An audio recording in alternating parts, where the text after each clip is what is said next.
kahit ganun man, alam kong challenge lang siya. Siyempre, di naman siya ibibigay ng Lord sa akin kung hindi ko siya kakayanin.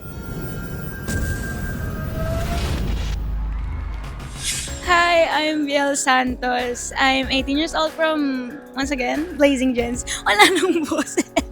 Hindi ko nabigay yung best ko, pero tinry ko yung best ko today. Tinry ko ibuhos lahat talaga ng kung anumang energy nandito sa katawan ko ngayon. Pero I guess, ayun talaga ang nangyari. Pero kahit ganun man, alam kong challenge lang siya. Siyempre, di naman siya ibibigay ng Lord sa akin kung hindi ko siya kakayanin. And ayun, I'm still thankful na nakaabot ako ng top 12 and kung ano man ang maging decision ng Clash Panels ay syempre tatanggapin ko. Wala naman ako choice, hindi tanggapin siya, pero ayun, I'm still happy po kung sino man po manalo sa amin ni Violet kasi po syempre, ka-team ko pa rin naman po siya. Ma-represent pa rin po ang Blazing Gen Z. Oh, ang galing niya po talaga sa mga riffs and runs.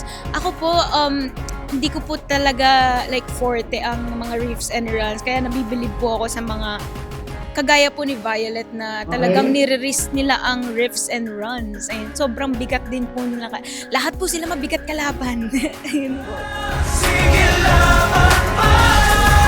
Huwag kang